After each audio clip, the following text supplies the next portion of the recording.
Well, welcome back. I hope you've enjoyed a break and a cuppa. I certainly have. I want to talk next about hospitality in crisis. We have a unique opportunity to show our care for people as they face hard things in life. We can call people or visit them, provide a meal or offer to do shopping or chores or visit, or I'm sure you can think of other things. And doing these things can be a great encouragement in the difficult moments in life. Sometimes when we observe grief, we might be tempted to stay away. And this may be partly because we're scared of the pain and because we don't know what to say. I want to encourage you to trust God to give you the words to say. And we shouldn't really imagine that we can make people feel better by what we say anyway. We need to just be with people in their grief. God is the God of all comfort. He's the one that they can turn to. I want to tell you about the year that we had in 2013. It was a year of heartache. It included, for me, a good friend dying of cancer. It included 2 funerals for stillborn babies and a toddler funeral for a little girl that I cared for each week and loved dearly. During this year, I also watched a couple of friends go through the heartache of miscarriages. On our way to visit one young couple who had just had their 3rd miscarriage, I turned to Dave and I said, "I've got nothing left." But we went and we sat with them in the rubble. We cried with them and we prayed with them. Apparently we took a meal and flowers. I'd actually forgotten that. And I washed up. And just being with people is all that you need to do, all that you can do sometimes. But God can use you, and God can actually give you the strength to be there even when you do have nothing. It's actually better when you think you have nothing, when you realise you have nothing, because then you remember to rely on God's strength and not your own. I actually used to avoid funerals. They were such sad and confronting times. I went to my share of them, but the one that I remember avoiding is this one. We had friends who had a little boy who was born with 5% kidney function. He spent a lot of time in hospital and even had a kidney transplant from his grandfather, which sadly didn't work. When he was 18 months old, his parents took him home to die. He'd run out of options. I didn't go to Alex's funeral. I was pregnant and I thought I just couldn't face it. We were in Bathurst and the funeral was in Sydney, which is about a 3.5-hour drive. It was all too hard. I sent Dave on his own. A few months later, our own baby girl was stillborn and Alex's parents came to Hannah's funeral. I was amazed. I was amazed at how many people came to her funeral, but I was particularly amazed that they came. And I asked them, "How could you come so soon after losing Alex?" And you know what they said to me? They said, "Jan, how could we not?" They understood about grief and about sharing it. They understood 2 Corinthians chapter 1, verses 3 to 4, that our God is the God of all comfort and he gives us comfort so that we can comfort others. They wanted to share that with us. As I said, I was blown away with how many people came to Hannah's funeral. This tiny baby that no one had even met had 90 people come and celebrate her life and help us to farewell her. It was a powerful lesson. You know, I think, from something Dave said the other day, that I think 21 years later, Dave can still list in his head everyone who came to Hannah's funeral. I would need to look up the book. If you haven't had a major grief in your life yet, know this. People notice who comes to the funeral of their loved one and are encouraged and comforted by your commitment to join in the suffering, by your commitment to coming and celebrating the life of the person who's died. It's a pivotal and it's a powerful time in people's lives. And it's always worth considering being there if you can.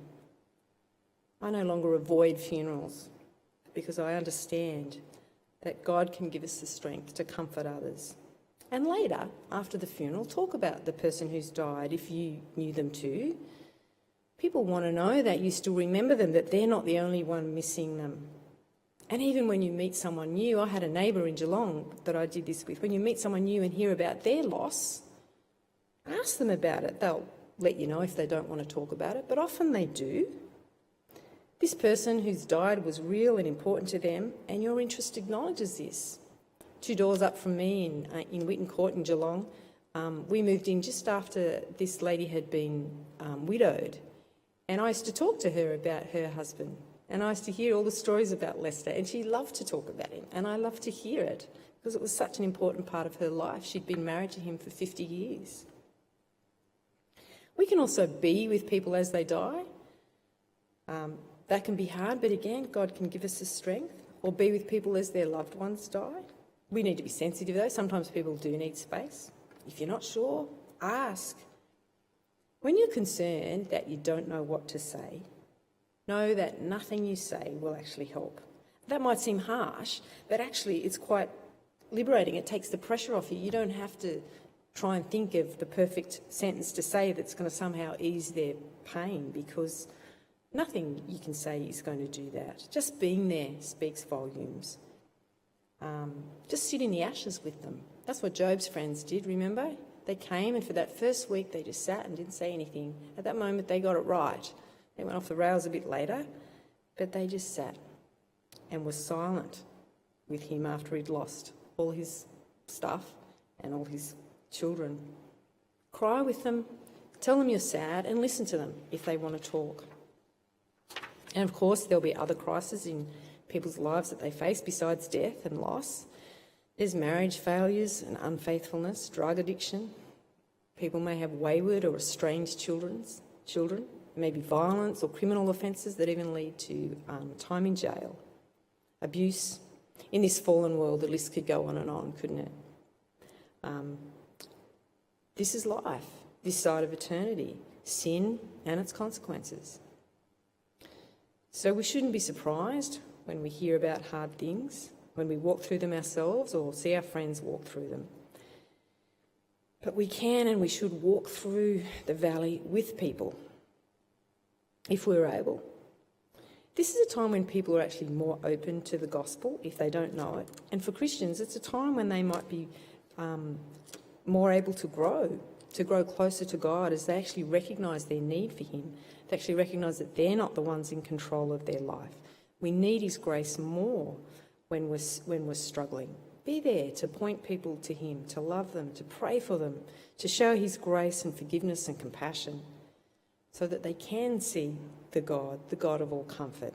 This is how God loved us, so let us love one another. Sometimes the crisis or the pain might not be obvious, and you might not even know about it. But if we open our lives to others and invite them into ours, they may trust us enough and they may be willing to tell us where they hurt. In her book, Rosaria Butterfield's book, The Gospel Comes with a House Key, which I'll talk about a bit more later, she says this. When people do tell us where they're hurting, when they do, we need to praise God for it, stop what we're doing, shut our mouths and listen with care. And I think that's wonderful advice, to actually listen with care and to be willing to stop what we're doing. It shows so much love, doesn't it, to stop what you're doing that you may think is important and to just listen to people. The other side, of course, of being willing to join people as they suffer is being willing to join people as they celebrate the joys of life. We've so much to celebrate in this world at times. There's births and weddings and birthdays and baptisms and graduations and ordinations, and I'm sure we can think of others. There's farewells and new beginnings. Share in the joy as well. Invite people to share in your joy.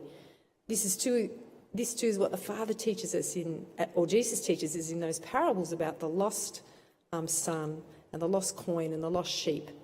When they're found, there is celebration, and others are invited to join in the celebration. In our work with students, we're often going to weddings and 21sts, and we seem to be in quite a young church where there were lots of births and birthday parties.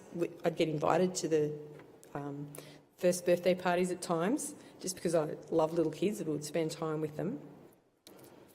So during 2013, I actually found this really difficult during this hard year. I didn't want to go to any more engagements or weddings or 21sts or visit newborn babies in hospital or even go to first birthday parties. I didn't want to celebrate. I didn't need to be reminded, as we often are at funerals, that in the midst of life we are in death. It seems I've been to so many funerals and had so much sadness that seemed to be my new normal, that in the midst of life we are in death. But I still had to be willing to rejoice with those who are rejoicing. And I'm very thankful that an engaged student was bold enough to point this out to me.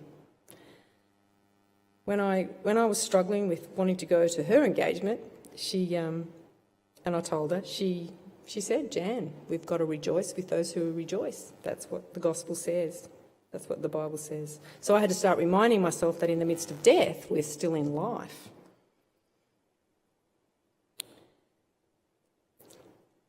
True hospitality blurs the line between host and guest.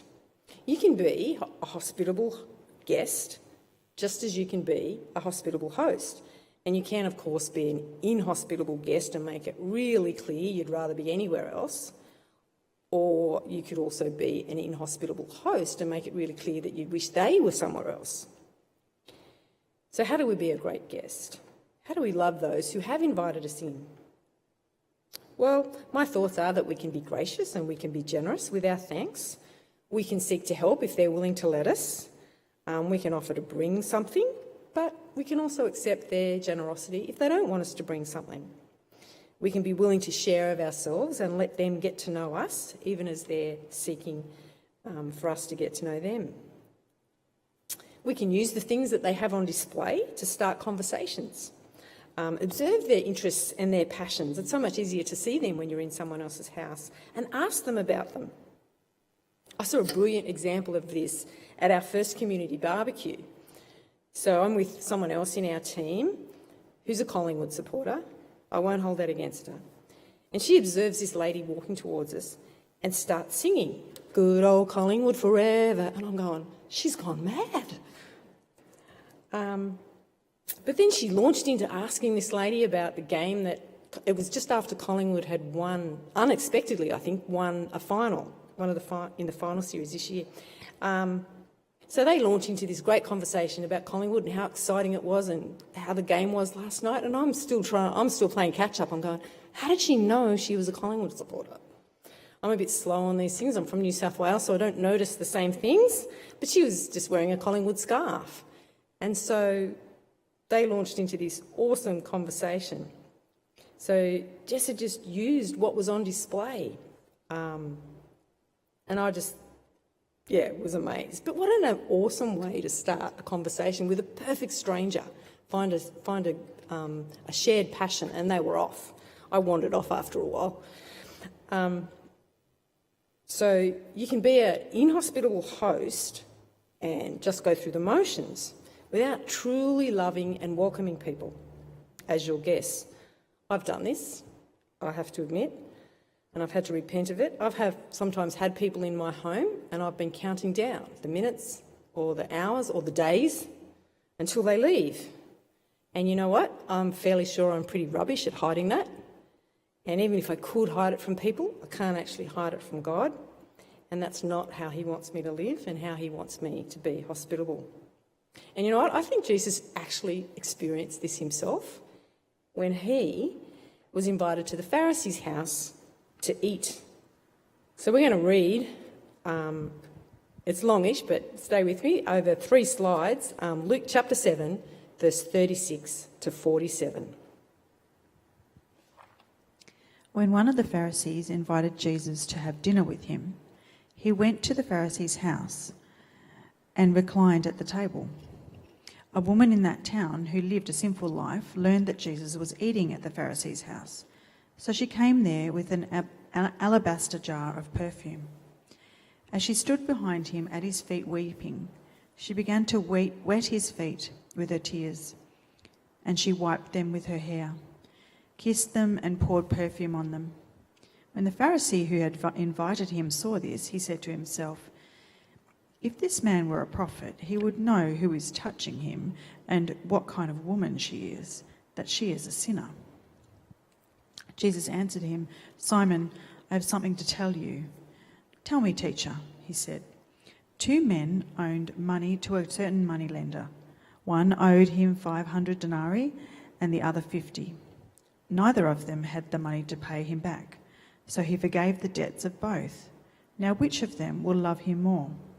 Simon replied, "I suppose the one who had the bigger debt forgiven." "You have judged correctly," Jesus said. Then he turned towards the woman and said to Simon, "Do you see this woman? I came into your house. You did not give me any water for my feet, but she wet my feet with her tears and wiped them with her hair. You did not give me a kiss, but this woman from the time I have entered has not stopped kissing my feet. You did not put oil on my head, but she has poured perfume on my feet. Therefore, I tell you, her many sins have been forgiven, as her great love has shown. By whoever has been forgiven, little loves little." So Jesus rebukes Simon for his lack of true heartfelt hospitality and shows how another, who isn't even a guest, whom Simon considers a nobody, a sinner, totally shows him up in looking after his needs. It's quite a powerful exchange if you examine it. Jesus says to the woman, this is towards the end, says to Simon, "Do you see this woman?" It's a great question, isn't it? Because Simon doesn't actually see her. She's a nobody to him. Someone to keep your distance from. He is pure, she's not. Certainly not welcome to make his presence felt at her table as she's done. He was actually, it seems he might have been waiting for Jesus to see her off, to embarrass her publicly. And when Jesus didn't, he condemns Jesus. He condemns Jesus in his heart for not knowing who she was, or perhaps not caring who she was. Jesus has something to tell him. And Simon seems interested at first. "Tell me, teacher," he says. And then Jesus tells the parable and he asks this question. And now Simon sounds slightly less interested as he says, "Well, I suppose it's that one." Already his attitude's changed because I think he knows where Jesus is going with this question. Questions can be powerful things. Already he knows he's the one with little love and the woman has the greater love. See, this woman's extended to Jesus the courtesies normally given to guests. I don't think they had to be, but they could have been. And she's shown Simon up in his lack of love. All Simon saw in this woman was a sinner, but Jesus offers forgiveness and knows the power of grace to change a person's heart, and he knows this woman. And we're left wondering perhaps why Simon even invited Jesus to this meal. Was he showing off his wealth or his supposed hospitality perhaps? Was he even perhaps trying to trap Jesus, seeing what he would do, as the Pharisees often did? He certainly wasn't offering true hospitality. If we have this view of others, where we can only see their sin and their separation from God, we can't truly love them and accept them and invite them into our lives. We must see our own sin and recognise the amazing grace that we've been given, the amazing forgiveness that we've been granted, to truly love others as Jesus does, to welcome them in and to see them how God sees them. This woman was drawn to Jesus. Are people drawn to us? Do they recognise the work of Jesus in us, in our lives? It's actually really dangerous to see ourselves as little sinners. Like the Pharisee did, perhaps he didn't even consider himself a sinner at all. Rather, we need to see ourselves as unworthy objects of God's amazing, rich grace. And that's how this woman saw herself, and she was forgiven.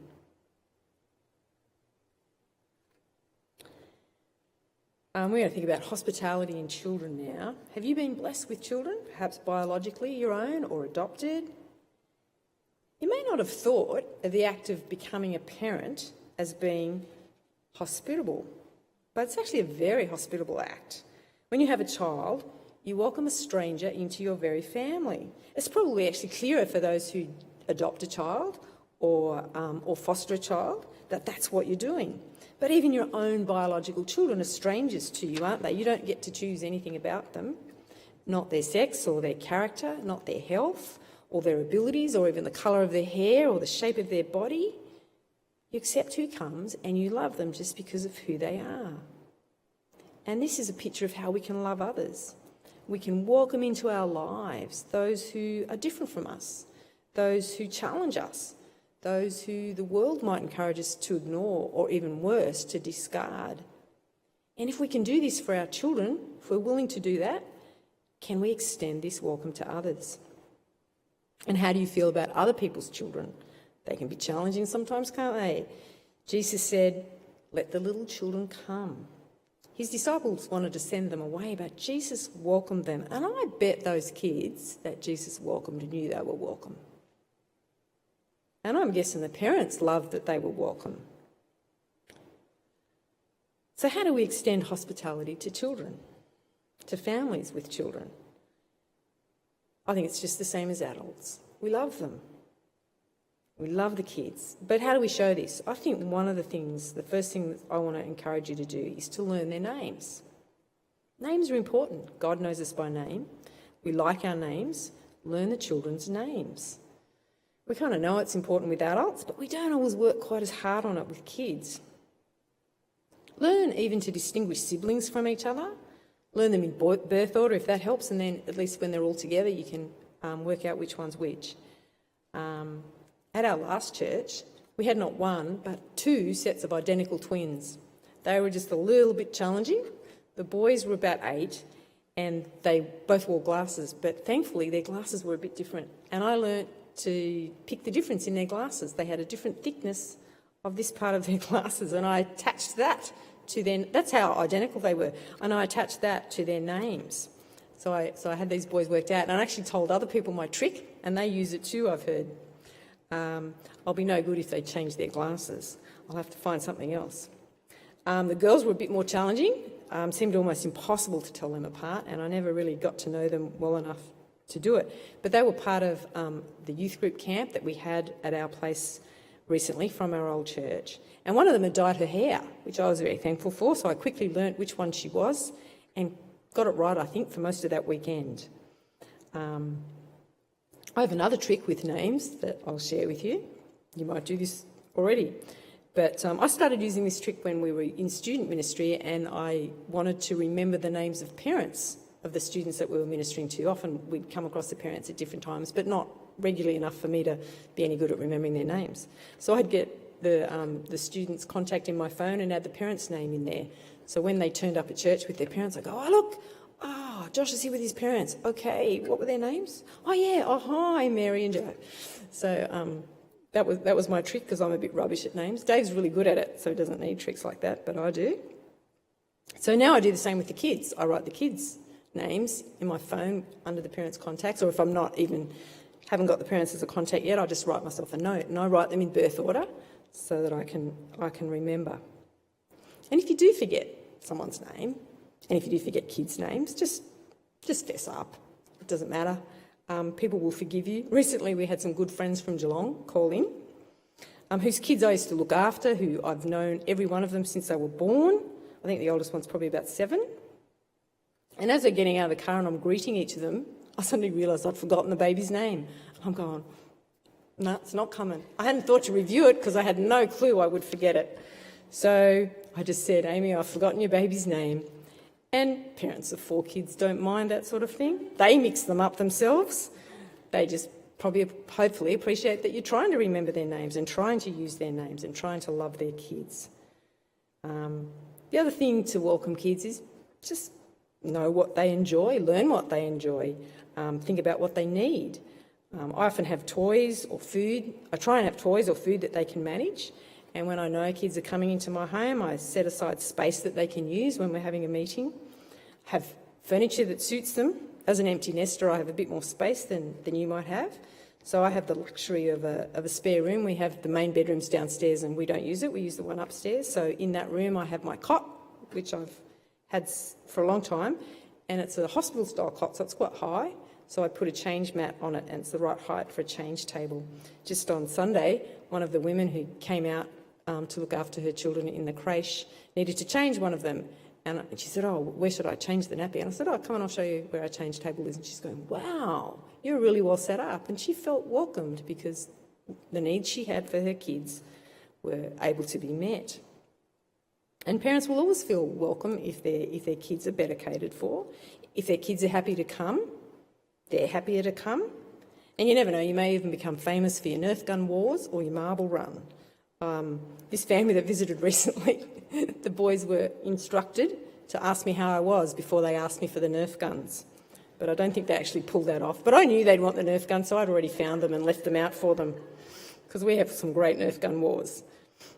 I'm actually best at loving little children. It's just a preference I have, and at boys because I have 3.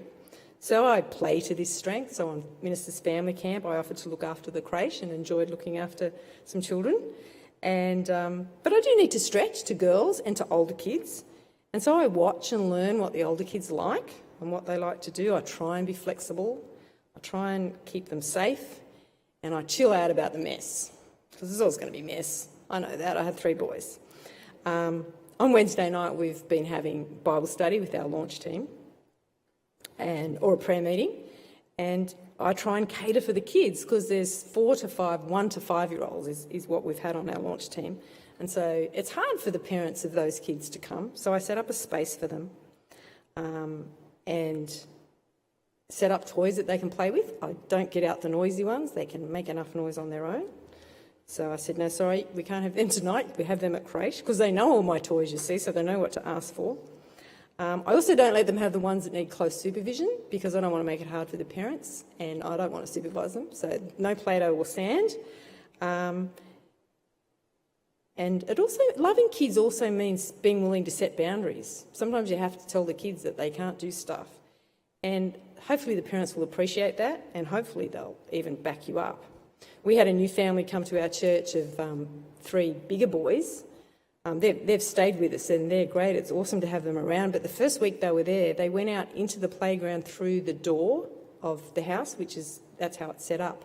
But it has a pool fence around it and a gate, obviously, so you can get in and out from outside as well. I'm not sure if these boys actually spotted the gate or if they didn't need it. One was 14, one was 12, one's about 6. And so I saw the 14-year-old go over the fence and I thought, okay, so he couldn't spot the gate. And then the 12-year-old went over the fence, I think just because he could, and his big brother did. And then the 6-year-old's working out how to get over the fence. And at that point I went, right, I have to make a rule here. No climbing over the fence, because I was worried the 4-year-olds were going to start trying to do it. The fence wasn't to keep them in. And they did sort of say, oh yeah, we didn't see the gate, Jan. But they've learnt now not to climb the fence. It's not really up to it. Dave built it. So sometimes you have to set limits and say some rules, and the kids can cope with that. I sometimes, when I have kids that I don't know in my home, I just leave things lying around on display, because if you go, oh, here are the books or here are the toys, they're a bit standoffish sometimes. But if they just wander around and pick up something that they like, they might pick up a book, or they might pick up the Bop It, or they might pick up a puzzle and enjoy that. So I just leave them, and it's pretty clear to them that they're welcome to pick them up. Or sporting gear is another thing I'll leave lying around. You might just think it's me being untidy, but it's not always. And as I said, one family really enjoys my Nerf guns. So I try and learn what the kids like, and that's a way of loving the kids. And you also try and show an interest in the kids. Be interested in what they're interested in. Sometimes that's hard, but we had one family who visited us early on when we were in Officer, and one of their sons was just really disappointed that I hadn't named my chooks. I never name my chooks. I could actually tell them all apart. I put different coloured cable ties on their legs so that if they get sick, I know if they've gotten better and another one's gotten sick, or if the same one. But I hadn't actually bothered naming them. So I invited him to name them. So he came up with these awesome names for my 6 chooks, and so I wrote them down and I use them to this day. And his family actually came to the launch service and he said to me, Jan, I can't remember all the chooks' names. So I was able to tell him what they were, and he was thrilled that I still used them.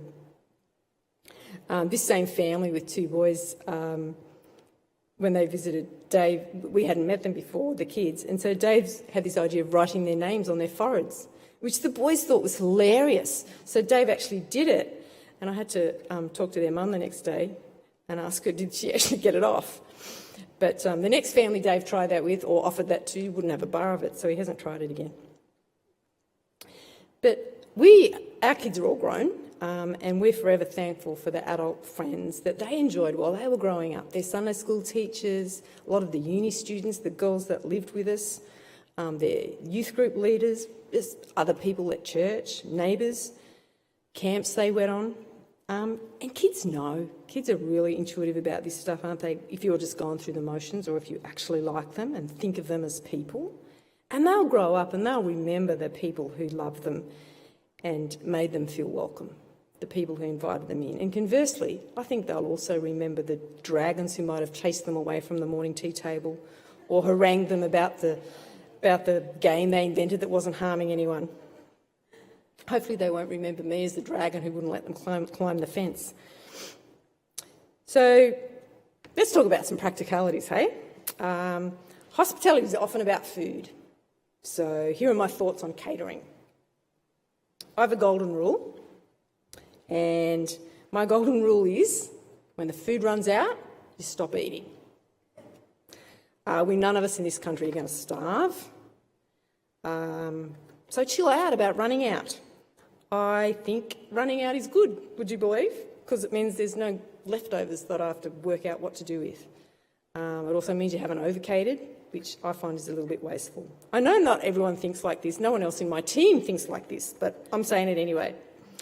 I actually really dislike dealing with leftovers, which I think is one of the reasons I like it when the food runs out. Well, some leftovers are all right, but there's many that I can't or won't eat, and I even can't feed to the chooks, so I don't like them. But while we were in student ministry, I did a lot of cooking for students. And you kind of never know how many students are going to turn up, so that's a challenge. But that's when I learnt that running out isn't the end of the world, and they don't actually care as much as you do. I used to cook for our Wednesday night meetings sometimes up on the campus, so it would mean I'd have to cook the food and then take it up to campus. There was nothing up there except a PowerPoint and a place to serve it. So I had some other rules. My rule here was to make it easy and to keep it simple. So I would make it easy to cook, easy to take up to the campus, easy to serve up, easy even to cater for special needs, for dietary issues, easy to serve and easy to clean up. It also had to be yummy and have meat in it, but that's, the meat thing's just my thing from growing up on a farm. And that did actually make it more tricky to cater for the vegetarians. So recently we had our church's youth group come and stay with us, and that was a group of 17 people, 13 kids and 4 leaders. And so I offered to cater for that group, and that group had quite a few special needs. A few different ones. It wasn't really that many. But I had people allergic to nuts, gluten and lactose, and I had a vegan to cater for. And one of the nut allergy kids I found out was anaphylactic, dangerously allergic to peanuts, just peanuts. But because it was peanuts, he had to be really careful with all nuts and even chocolate. So I had to run a peanut-free kitchen to be sure I didn't cause any harm. And I was also tasked with making a birthday cake for the lactose and gluten intolerant girl. So I'm thinking, how am I going to do that without nuts? So I rang the parents and I checked what the actual issues were, because I knew the parents because they were from our old church. So I did do a cake with almond meal in it. I did run that by them, and he didn't eat it, but it was all right to cook that in the same kitchen. And in preparation for that camp, I also rang the vegan who was one of the leaders and asked him, what do you have for breakfast? Because I was going to cook them bacon and eggs, because I've got eggs on tap. And so he told me what he liked and what milk he liked, and I went with that. I don't feel daunted by a cooked breakfast for that many people. I know some people do, and they think I'm mad cooking breakfast, but I actually quite like cooking eggs and bacon. I used to do that for we'd have a committee breakfast at our place every fortnight with the students, and I'd cook them bacon and eggs. I always have an egg for breakfast myself, so it's all good. I also call people when I'm catering for a camp who can't have normal milk, so if they're lactose intolerant, because there's so many options. So I check if they want rice milk or almond milk or lactose-free milk or soy milk, because it's better to have the milk they want rather than buy them all and not use most of them and run out of the one they actually like. As well as keeping it simple, I like to keep it familiar. When I'm catering for bigger groups, I do try new things, but with smaller groups. With a crowd, I do what I know works and, try new things on smaller groups. Because if you're familiar with a meal, you actually know how many it serves and you know how long it takes to cook. And then catering for lots of people just becomes maths. You might not like maths, but it's pretty simple maths. So if I know a meal serves 5 people because I've cooked it for my family multiple times and I have to feed 20 or 30 or 40, it's just a matter of multiplying the ingredients and not so much the time, I guess. And there are other factors that you might need to, that are variables that you might need to factor in. Little kids, of course, eat a bit less. Girls eat less than boys. I've catered on girls' camps and been struck by they can eat significantly less when it's all girls. Women eat a bit less than men, and as you possibly know, teenage boys can put away a whole planet at a single sitting. When I catered at the uni, the boys would often keep coming back until the food was all gone, and I actually encouraged that because that meant I didn't have any leftovers to deal with. But one time I did have to actually ask the students to take it easy with the food because more of them turned up than I was expecting, and I thought, if they go hard, like they often do, I'm going to run out. So I told them, and they were fine with that, and they actually quite loved it. They would have felt bad if they'd run out and some kids missed out, but they loved serving the people at the end of the line by taking it easy on the food. And then when everyone had eaten, I was able to say to the boys, if they were still hungry, they could go back and get seconds because they'd all been so very careful. With the students, I was often quite careful and tried to avoid waste, especially with camps, because we were always trying to do the camps as cheaply as we could. Another thing that I've started doing much more recently is now sugar's on the nose. Like, sugar's not what we should be eating or drinking. I don't ever bother providing any sort of sugary drinks, not even juice, just water, and people are generally happy with that. In this camp where we had the youth here, I noticed we went through so many glasses, and I thought, I know a better way to do that. So I've worked out a better way next time. Because half of them brought their own water bottles. I thought I could just provide, just throw away water bottles for the other kids, or recyclable ones, and they could put their name on it, the ones who didn't bring one, and just have a big thing that we've now bought for the community barbecues of water that they can fill up. Because we have rainwater on tap, and it gets filtered as it comes into the house, so we have lovely water. So that's my plan for next time we have a crowd, just to save the dishwasher space. If you don't mind leftovers, do have a plan for them. I think that helps you cope with them. It helps me cope with them because I don't actually like them, to have a plan for them. One time up at the uni, I had lots of leftovers of the vegetarian option that I made, which I did not want to take home. So the one vegetarian guy that turned up, I sent him home with it. I had a container because I think I'd taken some rice up in it. If I was more prepared, I could have had a throwaway container ready to give to him, but he dutifully returned the container. So, and he was very thankful for that meal. Some of the recipes I use come from these 4 ingredients books that I'm sure you're familiar with. But what I love about these is they look much more modern than this now, I noticed when I looked on the internet. There's a gluten-free one, and there's even one now that deals with all the different dietary issues. So I find them helpful because if there's only 4 ingredients, it's easy to cook, and also it's easy to work out who it suits if you know that what your dietary issues are.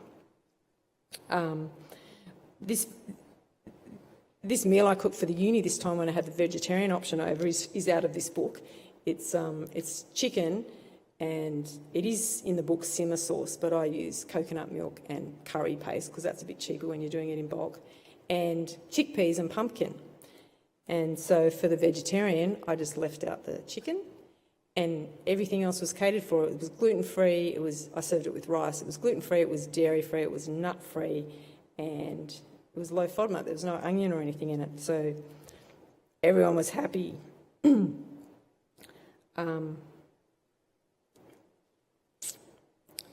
So on diet issues, while we're thinking about that, my best advice, and this is the thing I do the most often when it's not so many people, is a roast dinner. A roast dinner is great. I love a roast dinner, especially a roast lamb, although that's a bit expensive. Roast beef's a bit cheaper. But it's naturally gluten-free, it's dairy-free, it's nut-free, it's low FODMAP if you don't have any onion or garlic hanging around, and the vegans and the vegetarians can enjoy the vegetables, and they do.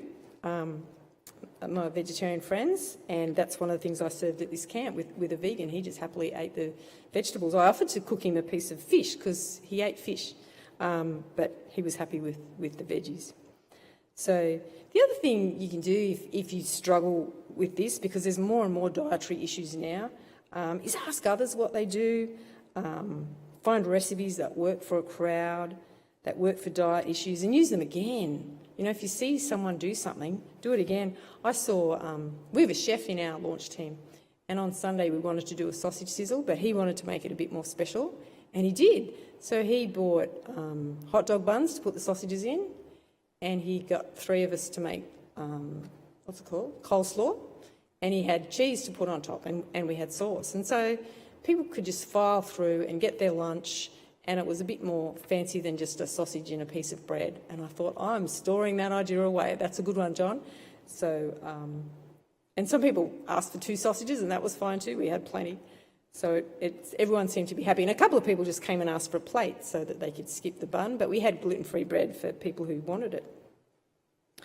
One thing I found recently is Old El Paso make these gluten-free wraps that actually wrap. They don't just break. They're only about this big, so they're tiny, but they're lovely. They're even quite addictive, because I'm not a big fan of gluten-free bread, but I really like these wraps, and I use them for pizza bases and as wraps. So that's another clue for gluten-free.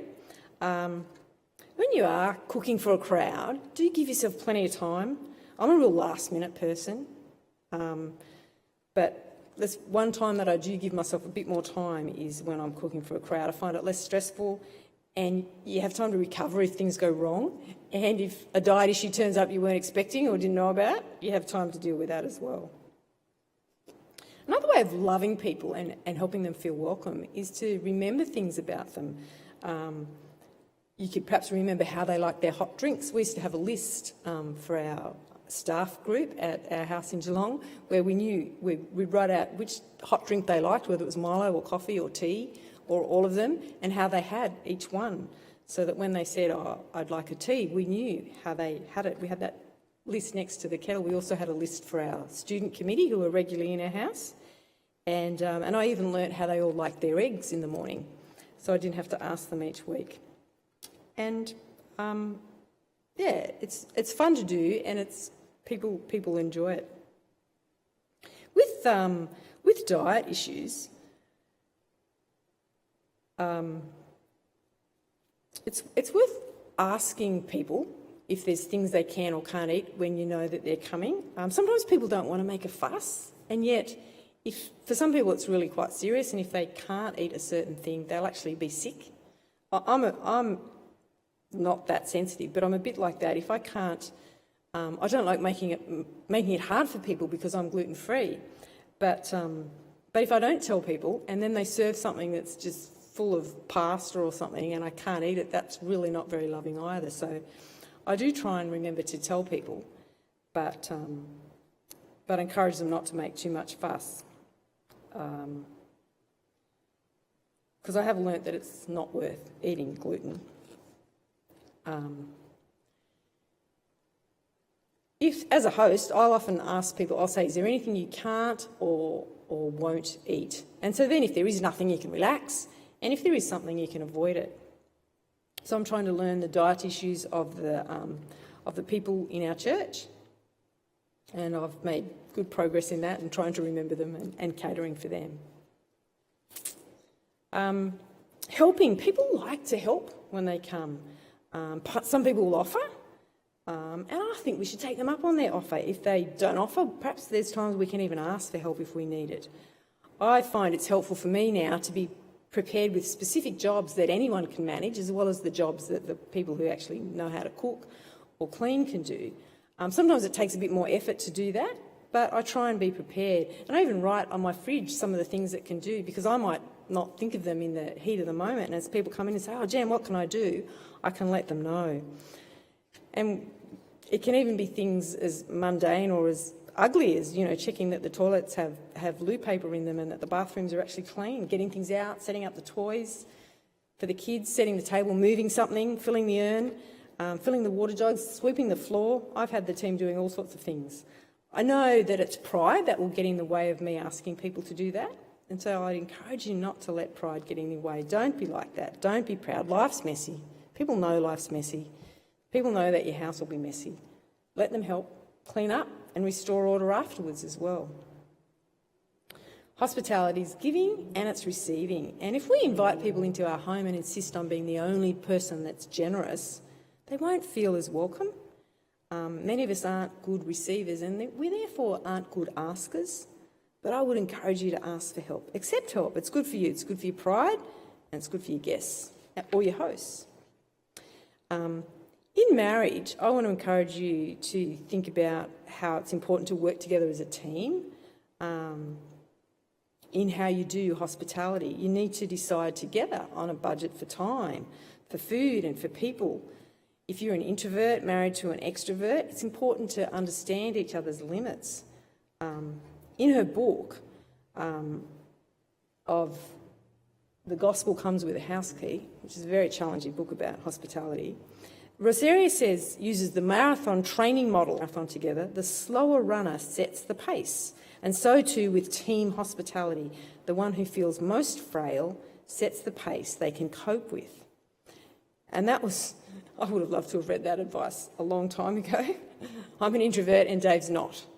It took us quite some time to realise how this influenced our doing hospitality together. I used to try and keep up with Dave, with his work capacity and with his hospitality capacity. And I would feel guilty if I didn't want to have people over, and he did. But that way, I'm kind of disappointed when you're not having someone over for dinner, and they can learn to take an active part. But they might have your kids might have different needs, or they might just start to resent what you're doing.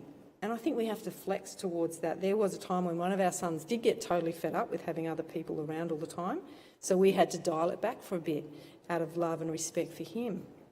So we're all different. And to some people, hospitality comes really naturally. And if you watch those people, you'll be totally daunted and go, "Oh, I can never do what they do." For some people, it's not so much effort. But for others, it's always going to be hard. And we have to accept our differences and try not to live up to each other's expectations or try and impress other people. God wants us to be faithful with what we have, with what we can do, and not make excuses, but to be realistic and to make sure that whatever we do is actually sustainable. It can be a bit different if you're actually in ministry, if it's part of your job, or if you're married to someone in ministry. You have to work out how you seek to support your husband, but you do need to express your limits. In this book by Christopher Ash, Zeal Without Burnout, he calls it, his subtitle is 7 Keys to a Lifelong Ministry of Sustainable Sacrifice. I found this book's really helpful to keep thinking about, especially as we're planning a church and you tend to run pretty fast at times.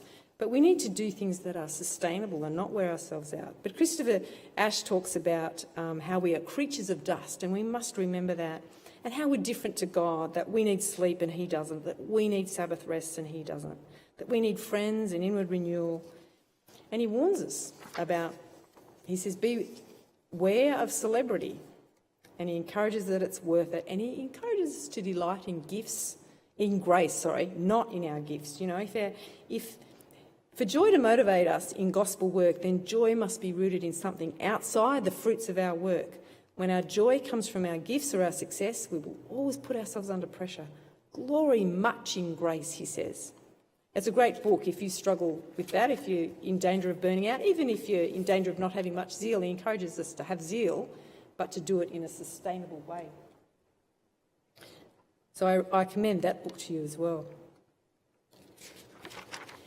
Another thing to think about is cultural differences. I'm not very good at this, but I know you'll find major differences between just families. Sometimes just having your in-laws over can be a major challenge, but we need to seek to love them. Don't expect them to conform to our way of doing things. Our son Jake married a girl from Hong Kong, and although she spent most of her life in Australia and sounds pretty Aussie, there's still cultural differences. We've had to learn to take our shoes off when we go into their house, but it's an adventure and it's fun to learn how different people think and do hospitality. We have some good friends in Geelong who are Indian, and it's been really hard for me to explain to them why I can't eat some of their food. I've had to explain that it will actually make me sick. But be prayerful and thoughtful and be prepared to ask and be prepared to explain. If this is all new to you and you haven't actually done much hospitality, can I encourage you to start? Don't put it off. Start. Start small. Have people in your house. Invite someone over if you can. See how it works and then do it again. Hopefully it will get easier as it gets more familiar. Be less concerned with what they think about you and about your house and just love them. Get to know them, enjoy them, keep on keeping on. Keep on doing hospitality.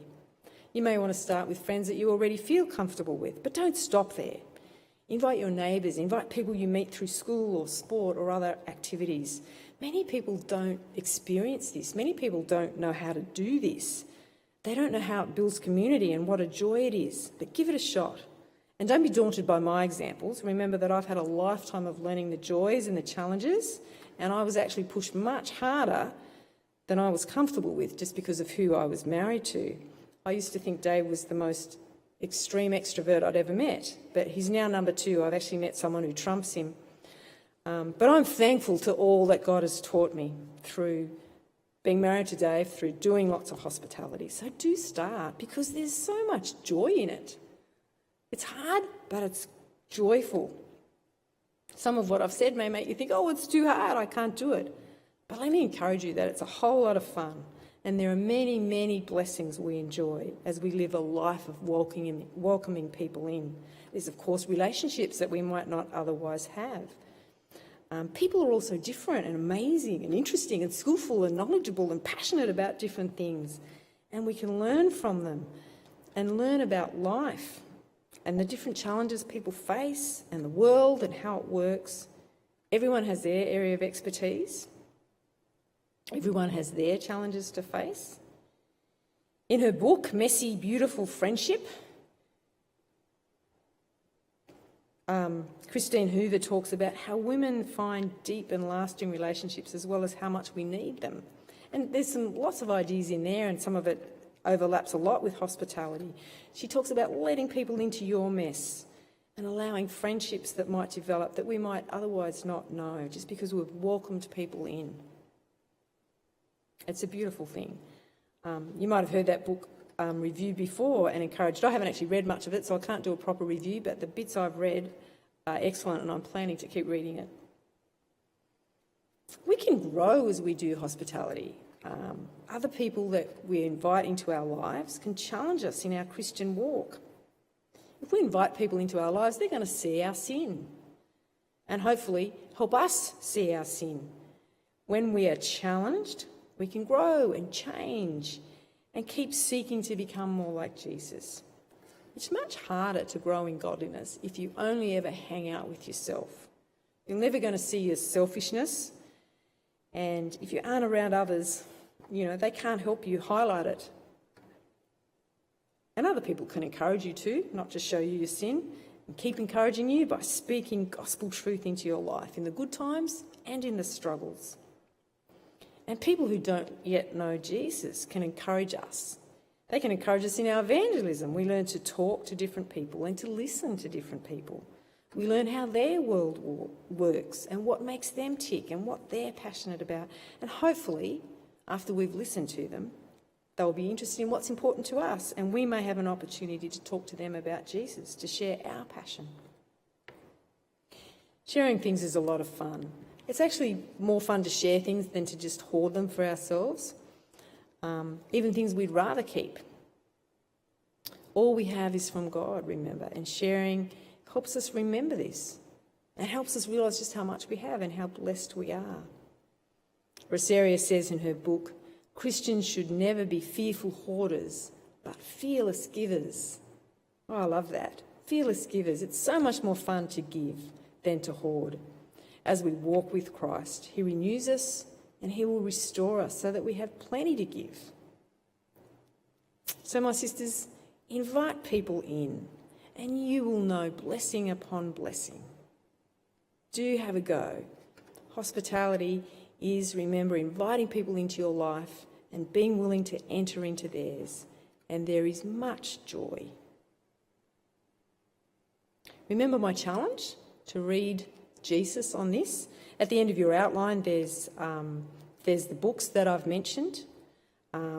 Another thing Rosaria says is live within your means so that you always have plenty to share. It's a very challenging book.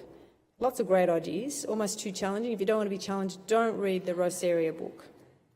But the best person to read, remember, is Jesus on hospitality. Do take that challenge to read a gospel and to read it with hospitality in mind, and you'll be blown away by how much there is there to be encouraged by, to be challenged, to be renewed.